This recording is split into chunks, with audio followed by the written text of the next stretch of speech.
Como analisar um fundo imobiliário? Eu aposto que você quer saber para que você possa aprender a investir melhor, aumentar os seus rendimentos, que não caia em ciladas, não perca dinheiro e não faça aquelas burradas que a gente já cometeu várias vezes, né, Kaique?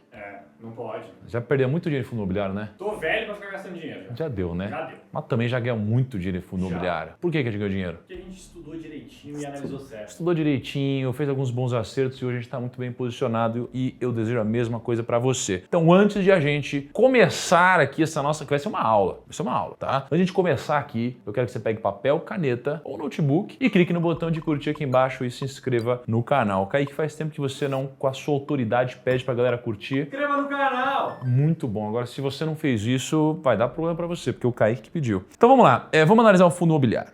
Primeiro, poxa, por que analisar fundo imobiliário? É claro que você quer escolher melhor, mas qual que é o benefício disso daqui? Bom, você tem duas opções para investir. Se você for investir, você pode seguir a média. Seguir a média, você basicamente é quase como você comprar todos os fundos imobiliários ao mesmo tempo. Então você não vai ter um desempenho acima da média, você vai ter o desempenho da média. Ou você pode escolher seus próprios ativos. Então imagina que você pode escolher os melhores fundos imobiliários, ou você pode acabar escolhendo os piores, se você tomar decisões erradas. Então aqui em cima você tem menos risco, aqui embaixo você tem mais risco. O risco pode trazer um resultado maior ou menor, dependendo do seu conhecimento. Então, o IFIX, ele trouxe esse rendimento aqui, tá? Esse aqui é um gráfico do IFIX. Então, ali no dia 1/8/2018, ele estava em mais ou menos 2.150 e aí ele oscilou pra caramba, subiu muito, caiu muito, depois subiu e está aqui na casa de 3.200. Isso daqui significa que nos últimos 5 anos, a média dos fundos imobiliários rendeu 49%, ou seja, 8,3% ao ano. Agora, se você está chegando agora no mundo dos investimentos, 8,3% ao ano é bom ou é ruim? Se você investir R$10.000 a uma rentabilidade de 8,3% ao ano, e aí você não mexe no dinheiro, em mais ou menos 15 anos, esses R$10.000 viraram 33 mil, em mais ou menos 29 anos viraram aqui 109 mil, em mais ou menos 40 anos 360 mil, em 50 anos viraram 538 mil. É uma boa grana. Vai, é uma boa grana, não é, Kaique? É uma boa grana. R$10.000 virar R$500.000 é uma boa grana. Só que qual que é o problema? O problema é que, cara, são 50 anos. E o problema é que R$500.000, por mais que seja um bom dinheiro, não aposenta ninguém. Então você precisaria investir mais ou melhorar a rentabilidade, você precisaria se esforçar um pouco mais aqui. E aí qual que é o ponto, né? Você tem, dentro de todos os fundos imobiliários, dentro da média, você tem fundos bons e fundos ruins. O que vai te fazer escolher um bom fundo ou um fundo ruim é o seu conhecimento. É isso. Talvez uma pitada de sorte, mas que vai sendo diluída ao longo das suas decisões. Então, por exemplo, esse fundo aqui no verde claro, né, azul claro, esse aqui é um verde e um azul, Kaique? Cor Tiffany. Cor Tiffany, muito bom, é a cor Tiffany. Então olha só, esse aqui é a cor Tiffany, né? Esse aqui é um bom fundo imobiliário que estava sendo negociado a R$180 e aí ele veio até R$275. Tem outro fundo imobiliário que estava sendo negociado a R$85 e ele caiu. Por quê? Porque não tem a cor da Tiffany, não é mesmo? Não tem esse valor todo, não é? Então, no mundo real, como que você faz para escolher um bom fundo imobiliário e um mau fundo imobiliário? Existem alguns indícios, né, de um fundo que está barato e um fundo que está caro. Então, esse CNES 11, ele tinha alguns indicadores. Ele tinha o P sobre VP, vou falar melhor sobre isso daqui a pouco, de 0,9. Tinha um dividend yield de 2,3%, uma vacância de 83% e ele caiu bastante. Pô, tinha um dividend yield de 2,3%. Já o HGPO aqui, ele tinha um P sobre VP de 1,2, um dividend yield mais alto, uma vacância muito baixa. Então, por que isso aconteceu? Se eu voltasse no tempo, como que eu faria para ter escolhido isso? É um pouco dessa lógica que eu vou te passar no vídeo de hoje para que você possa ganhar mais dinheiro. Ó, nos últimos 5 anos, o HGPO, ele teve uma rentabilidade reinvestida os dividendos de 97,5%, que dá 14,6% ao ano. Então ele teve um rendimento quase o dobro da média dos fundos imobiliários. Mas quando você pega um rendimento que é quase o dobro da média, o impacto da sua rentabilidade não é o dobro, o impacto é muito maior, porque você tem juros compostos. Então os R$10.000, os mesmos R$10.000 investidos a uma taxa de 14,6% ao ano, eles virariam aqui, ó, em 50 anos, R$9 milhões. Caraca! Então veja só, o mesmo período investido, a mesma grana investida, uma rentabilidade que não é o dobro, é menos que o dobro, te traria um resultado muito maior, porque antes você teria ali uns 500 mil de patrimônio, aqui você tem uns 9 milhões. Então qualquer percentual que você consiga trazer de rentabilidade a mais, vai te fazer ganhar muito mais dinheiro, por causa do efeito dos juros compostos. Então a primeira coisa que você tem que olhar é o dividend yield. E presta atenção, nada que eu mostrar aqui para você é o indicador indicador único e isolado que você deve olhar. Por exemplo, o dividend yield está muito bom. Ah, então eu vou comprar essa ação, esse fundo imobiliário. Não, são um conjunto de coisas que você vai olhar, tá? Um conjunto de coisas que você vai olhar. Então a primeira coisa é o dividend yield. O dividend yield, né, você geralmente vai olhar para um histórico como esse. Então você tem aqui um dividendo pago mensalmente, e aí você vai entender o preço do fundo imobiliário, vai entender qual que é essa relação. Como que a gente calcula o dividend yield? Por definição, o dividend yield é a relação em percentual entre o que você investe e o que você recebe. Então,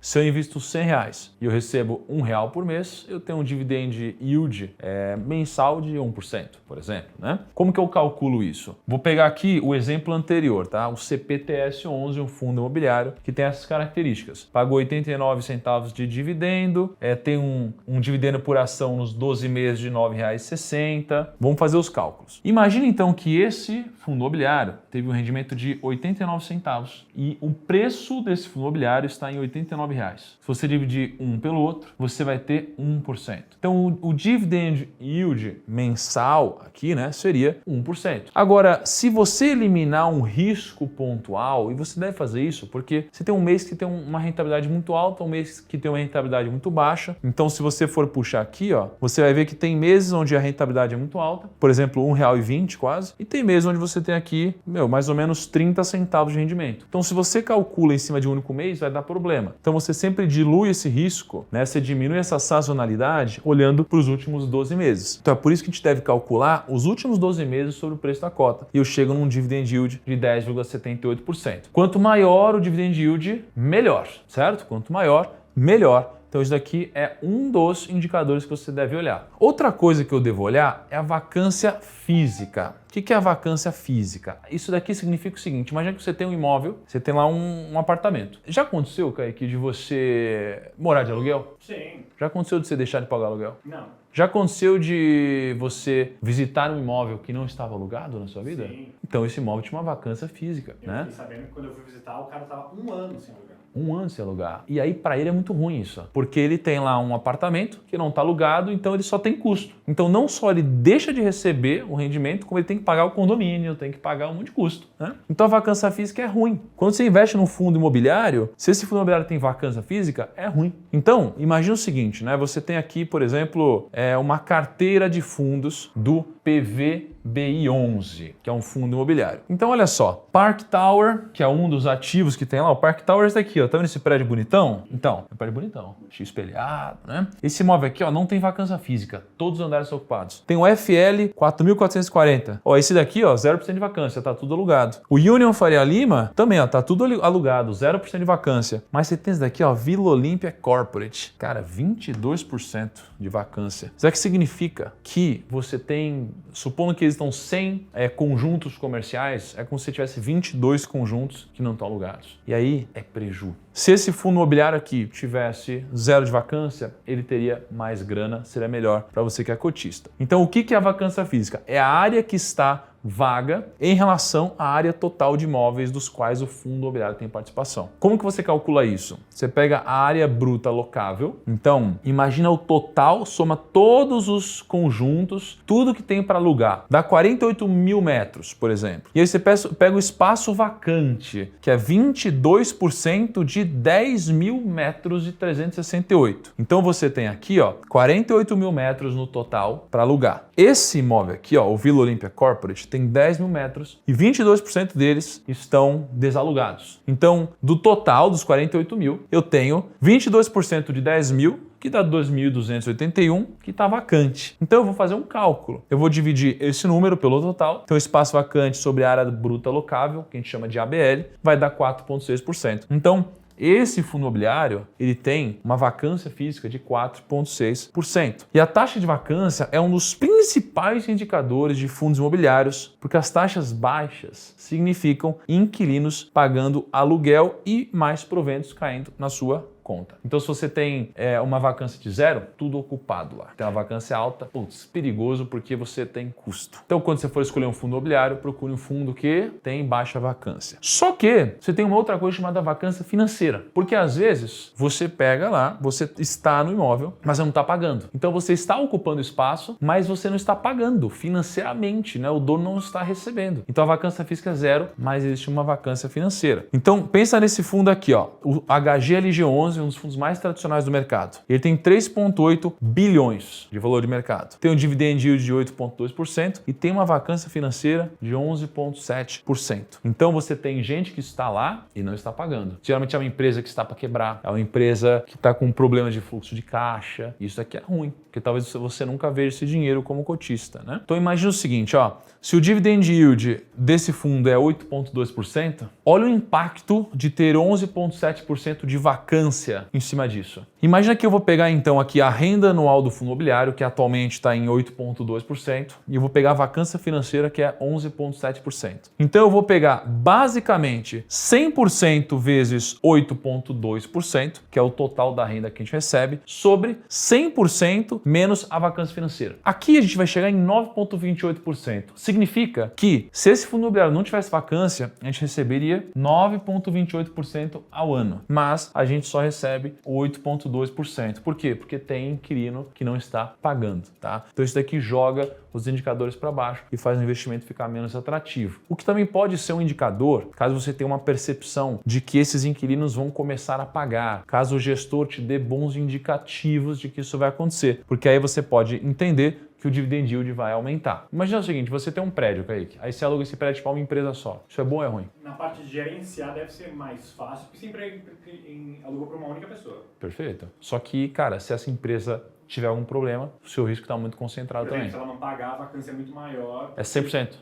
Vai de 0 para 100%, né? Então, você não tem uma diversificação. Então, o que acontece? Você aumenta o seu risco. Por isso, você ter uma diversificação acaba diminuindo o seu risco. Se alguma empresa tiver problema, setores diferentes, regiões diferentes. Então, se a gente pega, por exemplo, o PVBI, que eu mostrei para vocês, ele tem uma alocação por ativo, né? Ele tem 49% do capital dele alocado no Park Tower, 28% no FL 4.440, 12% no Vila Olímpia Corporate, né? Então você tem uma alocação por segmento, então você tem aqui inquilinos diferentes, ativos diferentes, segmentos diferentes, empresas diferentes. É isso que a gente busca. Quanto mais diversificado, melhor. Então enquanto o PVBI tem 50% dos imóveis que são locados para um inquilino só, que é a Prevent Senior, por exemplo, é aqui, ó, Prevent Senior, 49%. Você tem o ALZR, que não tem mais de 20% de um imóvel locado para um inquilino. Qual que é a mensagem aqui? A mensagem é, se você tiver a mesma rentabilidade em dois fundos diferentes, que você busca o mais diversificado, que ele vai te apresentar menos risco. Esse daqui seria o ALZR, ele tem muito mais diversificação. A maior concentração dele está em Alphaville e Praia do Pão, basicamente isso. E aí, assim, como que eu vou escolher então um bom fundo imobiliário? Bom, 3 coisas. Primeiro, região. Segundo, acesso. Depois, distribuição, né? Junto do preço que a gente já viu. Então, localização, a qualidade dela é muito importante. Tem gente que fala que para você escolher um bom imóvel é local, local, local. Então, a gente vai passar por essas 3 coisas agora. Primeiro, região, tá? Então, quando a gente pega aqui o HGLG, a gente vê que 15% dos imóveis está em Vinhedo, 13% está em Itupeva. Então, você vai ter toda uma distribuição aqui. Por isso que, obviamente, uma vivência maior geográfica te ajuda a escolher bons fundos imobiliários. Então, você precisa ter boas regiões, né? Poxa, os 5 estados principais aqui dos imóveis do HGLG são São Paulo, Minas, Rio de Janeiro, Santa Catarina e Pernambuco. Então são realmente regiões muito populosas. São regiões onde você tem um PIB interessante de uma forma geral. Outra coisa é o acesso, tá? Então se você for pegar os imóveis do HGLG, eles geralmente estão ao lado da rodovia Harris Bittencourt, né? Próximo à rodovia dos Bandeirantes, então eles têm bom acesso. Próximo à rodovia Anhanguera, ao lado da rodovia Harris Bittencourt também. Então elas têm bons acessos aqui. Então é importante você pensar nisso, acesso aos imóveis. É igual quando você vai morar perto do escritório ou longe do escritório. Pô, você vai valorizar mais morar perto do escritório, porque você vai pegar menos trânsito. No trabalho ou nos galpões logísticos, é a mesma coisa. Em especial, por serem galpões logísticos, eles querem acesso, ou seja, eles querem proximidade à estrada estradas e rodovias. Então, é isso que a gente deve buscar. E claro que tem peculiaridades em cada tipo de fundo imobiliário. E aí, em terceiro lugar, distribuição. A distribuição é basicamente o seguinte, olha, imagina se você fosse comprar cada um desses galpões logísticos. É muito difícil ter dinheiro para isso. Poucas pessoas têm. E quando a gente vai comprar algo, a gente precisa de 300 mil, 500 mil reais para comprar o imóvel. Só que no fundo imobiliário, às vezes com 160 reais, você pode virar sócio de 22 galpões logísticos diferentes. Então você tem aqui uma distribuição melhor do seu capital. Outro ponto muito importante, talvez um dos melhores indicadores aqui, seja o valor patrimonial contra o valor de mercado. Então pensa assim, ó, você tem o valor patrimonial, que é essa linha azul clara, você tem o valor de mercado. O valor patrimonial, ele é basicamente o quanto esse imóvel está avaliado. Então olha para esse imóvel, o especialista fala, esse imóvel vale R$1 bilhão.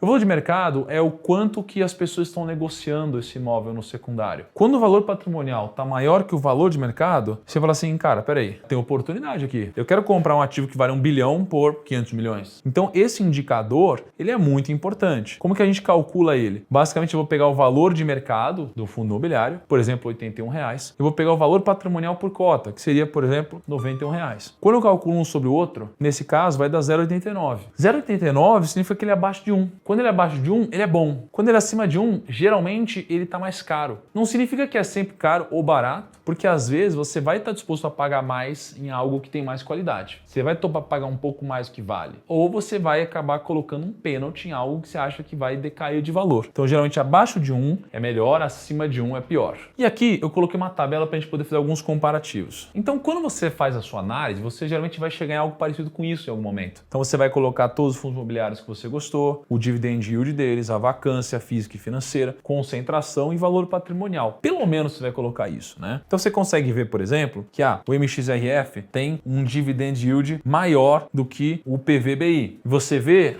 também que ele está sendo negociado mais caro, então você fala, pô, isso aqui é ruim. Então você começa a pensar, pô, isso aqui é bom, isso aqui é ruim. Ah, isso daqui é bom, mas isso aqui é legal também. E aí você vai fazendo um filtro melhor, você vai decidindo o que você não quer investir, onde você não quer investir, o que você não quer comprar. Então, às vezes, você pode olhar para PVBI e falar, putz, dividend yield é 6,9, tem vacância, pô, e está sendo negociado acima do valor patrimonial. Não quero esse fundo. Então, você vai chegando a uma conclusão melhor sobre onde alocar o seu dinheiro. E aí, a gente tem algumas coisas interessantes aqui. Por exemplo, XPCM11 e FAMB11. Eles são monoativos. Ó, eles têm apenas um único ativo no fundo imobiliário. E aí, você olha para o valor patrimonial deles e fala, cara, tá muito barato. Bom, vamos ver então o que acontece com eles. Ó, vacância de 85%, 89%. Caraca, vamos lá então. XPCM11, ninguém no prédio. Macaé, Rio de Janeiro, The Corporate aqui, ó. Área bruta locável, 19 mil metros. Ele é concentrado em um único empreendimento que era alugado para um único inquilino, que era a Petrobras. Petrobras devolveu o imóvel, pagou uma multa para o fundo lá em 2019 e a última parcela do fundo paga em julho de 2023. Então aqui tem muita gente que olhou para isso daqui, ó. Dividend yield, 13%. Nossa, tá pagando muito mais que os outros. De onde que vem essa grana? Você tem aqui esse imóvel fantasma, que era alugado para Petrobras. Petrobras saiu do imóvel em 2019, pagou uma grana de multa e aí o fundo imobiliário decidiu distribuir isso daqui mensalmente. E aí os investidores achavam que tinha um dividend yield alto e não. Isso daqui está sendo distribuído como provento, sendo que não tem nenhuma previsibilidade de continuar pagando, porque isso aqui vai de um dia para a noite para zero. Outro exemplo é o FAMB11, né? O fundo imobiliário da sede da Caixa no Rio, né? Era alugado para a Caixa entregou, desvalorizou 50% em 2 dias. E aí eles tentaram alugar depois para outros inquilinos, não conseguiram compor todo esse portfólio, né? Porque ele era muito concentrado.